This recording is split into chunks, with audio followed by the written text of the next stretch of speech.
What's going on, guys? This is G Logan TN, and today I'm going to bring you my personal top 10 games of 2014. Continuation of the previous list for the 2013. This one is going to be a little different in the sense that it's going to only feature one port / remaster. No Xbox games featured on this list, and that was unintentional. Even though, as I traditionally try to follow more of the PlayStation games, I do pay attention to the Xbox games, and this year just didn't feature one good enough to make my list. And unlike the previous list, which was heavily focused on first-person shooters, this list will only feature one sort of traditional first-person shooter.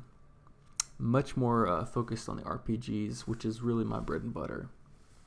Yeah, without further ado, let's jump right in. Up first, we have at number 10, Diablo III. This is the port that I mentioned earlier. So technically, this was a PC release, but this is it was brought with the DLC to the PlayStation 4. I believe it was PS3 as well, but definitely PS4. And this was a game that I thoroughly enjoyed, and I would definitely recommend this game for a co-op. So, like, if you got 1-2 friends, I think it's maybe up to 4. But if you've got a group, you guys want to play a game, jump in maybe an hour or so every night, every other night. This is definitely a really, really good game for that. It can be played solo, but I wouldn't recommend it. So if you got a co-op partner, definitely check this out. I don't know if I mentioned this yet, but so the idea behind these lists is to, one, say why I like the game, my personal opinion on it, whether it's good, bad, indifferent, whatever. But also I want to focus on the trophies, because that's really what I like to do as a hobby of mine, is collect the trophies. So with Diablo 3, this is a platinum trophy that is pretty straightforward. Just basically grinding your way through the different levels. I believe you have to play each of the characters. The trick is going to be the hardcore difficulty, and a simple workaround for this is just to play a hardcore character every few levels, back up your save to the PS Cloud, and you'll be good to go. So even if you die, you're never more than 30-45 minutes of work that's lost. But yeah, overall, definitely a good game and worth checking out, especially with co-op in mind. And up next, we have number 9, Infamous Second Son. This was, I believe this was actually supposed to be a launch title for the PS4, but I believe it was delayed. But long story short, this was the first Infamous game we had seen in a number of years. And I hadn't had a tremendous amount of experience in the Infamous series, but just enough to know what I was getting myself into. And this game left no stone unturned, in my opinion, in terms of bringing the series to the next gen. Graphically looked really good. Also worth noting, there was a follow-up to this, Infamous First Light, I believe it was. Also a game worth checking out if you enjoyed this game. Overall, a pretty fun game, a lot shorter than previous installments. This was maybe a 20 or 30 hour game, whereas the previous ones could be as long as 40 to 50 hours. Trophies in this game also much more straightforward than previous installments. So definitely a very obtainable platinum trophy.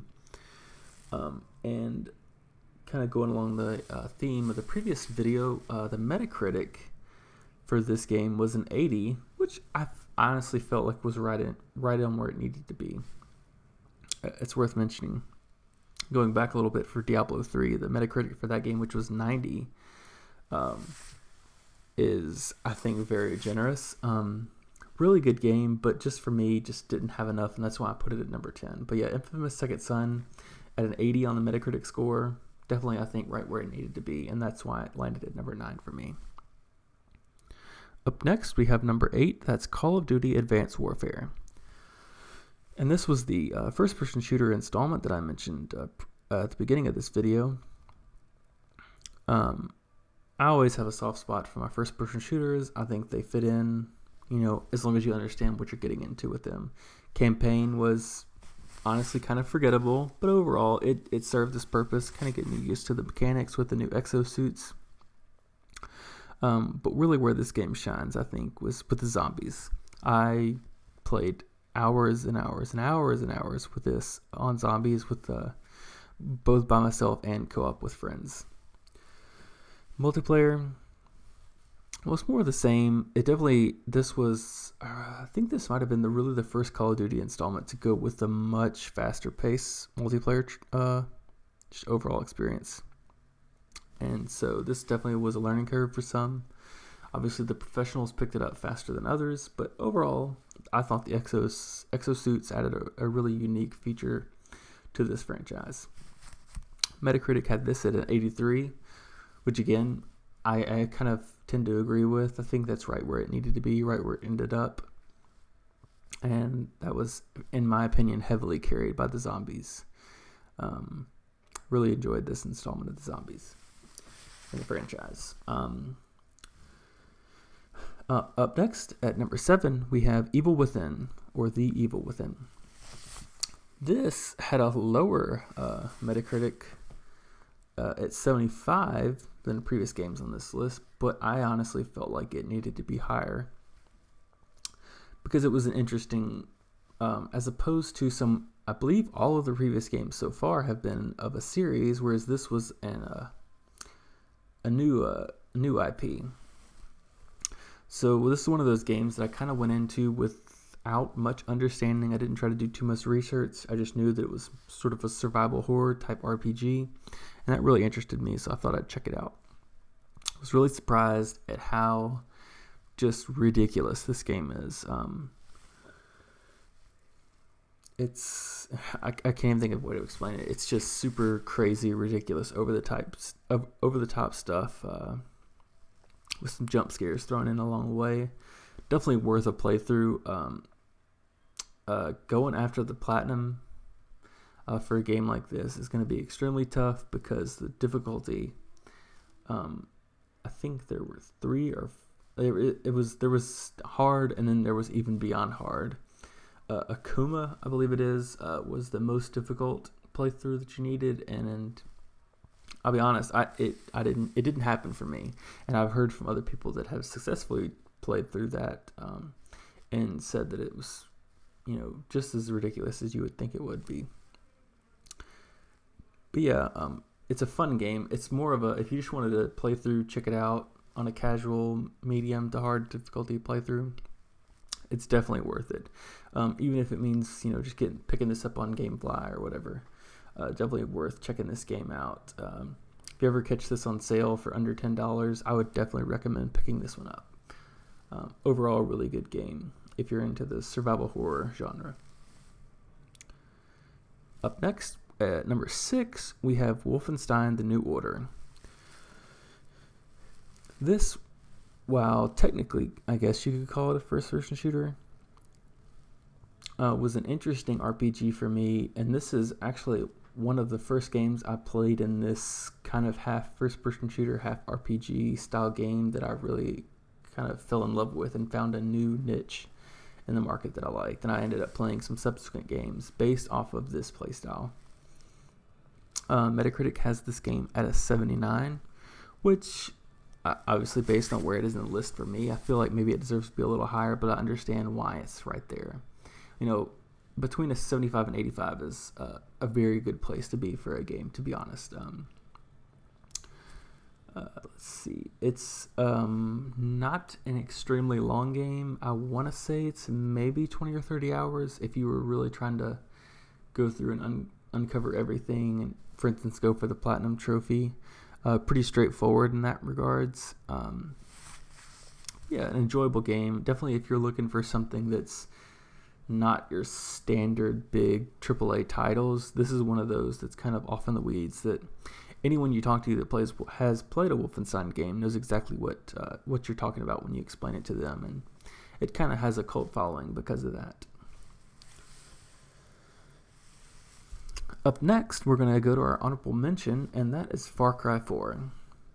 Far Cry 4 actually has I think it's the second or third highest Metacritic on this list at an 85, but for whatever reason, I just didn't put it in the list. It could have easily been around that 9, 8 9, 8, maybe a 10. It could have fit in there somewhere, but this list was just sort of bottom heavy, and then everything kind of run together at the bottom. I enjoyed this game. It was your standard open world game where you're going around, unlocking parts of the map, things like that, clearing bandit camps, maxing out your skills, leveling up, yada yada yada. And it was fun in that regards, but just something about it was forgettable for me, and that's why I feel like it needed to be at least mentioned, but on the honorable mention list. Stepping into the top 5, we've got Alien Isolation. And honestly, I expected this to be my dark horse pick because I didn't feel like the Metacritic score would reflect how I felt about it. But it actually came in at a 79, which again was really surprising to me because this is a game that I've heard, out of every 10 people I talk to, only 1 or 2 have played this game. And it's a game that I don't remember getting a ton of press when it came out. It really flew under the radar, and I remember picking it up on a Black Friday or something along those lines. Didn't even know really what it was. I just remember getting it for super cheap, thought I'd check it out, and I was really, really surprised. Pretty short game, and in terms of the platinum, this is something that's worth mentioning, is there is a trophy for playing through the entire campaign without dying, which is definitely what separates most people from getting the platinum. Because anytime you are spotted by the alien, it's essentially an instant kill. Cutscene, I guess. So when there's no you don't get hit once and let me reload on the checkpoint real quick. It's once you realize you've been caught, it's already too late because that cutscene is already initiated and the death is already count. But yeah, if you can figure out a way to get around that, take your time. The platinum is really not too bad, in my opinion. And it's a pretty short game. It's like most others so far on this list. It's around that 20-30 hour mark, if I remember correctly. But overall, good game. It's kind of quirky. It's a slower, not a lot of action. There's only a couple of the levels that you even have a gun and are doing things, if I remember correctly. It's a lot of just stealthy sneaking around. But that's the tension and the suspense that's built up through that is really what put this game in number 5 for me. And at number 4, we have Middle-earth: Shadow of Mordor. What can I say? This game is building on a tremendous legacy that is The Lord of the Rings / The Hobbit. And they somehow took that universe and actually made one of the better games that's been put in this universe to date, I believe. I can't think of any other decent games that have come out of Lord of the Rings. But this one came at a Metacritic score of 84, which was should come as no surprise if you know anyone that's played this game. It's quite frequently, for most people, this may even be their top pick of the year. For me, I felt like it was at 4 for a couple of reasons, which I'll go into, but this was a super hit. I was extremely skeptical when I heard about this game, how it was you're playing as a character that is not a real character in a sense. They made up a fictional character to play within the universe, but I think they pulled it off. One of my big complaints with it, so I'd heard some mixed reviews going into it, so I picked it up anyway, and I played it, and within 5 hours, I was like, I don't think this game is for me. It was mostly due to the way you would work your way through the tree. So you would take out like a captain or whatever, and then you would try to take out the war chief, etc., and kind of work your way up the chain, clear out the board, that sort of thing. Well, the problem was anytime you died, it was like all that work would reset. And so I found myself wasting tens of hours trying to clear the board and constantly dying and having them respawn and even get more powerful, and that aspect of it kind of rubbed me the wrong way. And I eventually got over it and eventually learned the mechanics and whatnot and got better at the game, but that first initial shock and awe of the game really just left a bad taste in my mouth. So that's why it slipped to number 4 for me. Overall, it's a really good game. As long as you were more prepared going into it than I was, you'll definitely enjoy this game. And at number 3, we have Borderlands, the pre-sequel. And if you're familiar with the Borderlands series, you'll know exactly what you're getting into with this game, with the one big twist that everyone hates, and that's anti-gravity. This Metacritic score for this game was a 77, and it's probably at least 10, 12, 13 points of that are strictly because of the anti-gravity, and I know that rubbed people the wrong way. Overall, it's a pretty standard Borderlands experience. If you're familiar with anything else from Gearbox, a really good game. This is sort of like Diablo III in the sense that this game is, the fun is amplified when you're playing co-op. It just is an extremely successful game because of the co-op. It's fun enough playing solo, but there's just something about running around with your friends in these Borderlands games that makes these so good. And again, this is kind of one of those hybrid first-person / RPGs where I wouldn't consider it a first-person game. I would more consider it a role-playing game, but it is technically still a first-person shooter. And that kind of is that hybrid that I've come to know and love. Up next, we have another hybrid first-person shooter. At number 2, we have Destiny. And this game, I actually played at launch, really enjoyed it, although like everyone else, within a month, I was burned out and questioning why I was coming home and doing the exact same strikes and the exact same, whatever's every night. But there was still, even though I was burnt out on it, you have to respect the fact that there are people that have still played this game every day since it came out in 2014. And that just says something. So I'm kind of giving it that sort of intangible factor. Metacritic has it at a 76, which I think it's better than a 76. But again, as I mentioned before, kind of the 75 to 85, anywhere in there, it means you're still a good game that's worth playing. There's a lot of content to be had. It's just, with Destiny, it's definitely a game that would play better on PC with all of the communication that goes into like an MMO type game. If there were channels that you could type in, you could shout out, hey, looking for more, that sort of thing, that would take this game to the next level. And on a console, you just simply don't have that. So until people started creating LFG sites, the game I don't think took off quite as well as it would have on PC. But since then, the community has grown to immeasurable size, and now there are ways of finding people for raids and things like that, and that's where I think the game finally took off and went from there. And I think that's why they're going to end up making a sequel for this game. It's because they finally figured it out and they tweaked things along the way, and that's what made this such a good game, is they tried to respond to what the community wanted. And finally, at number 1, we have Dark Souls 2.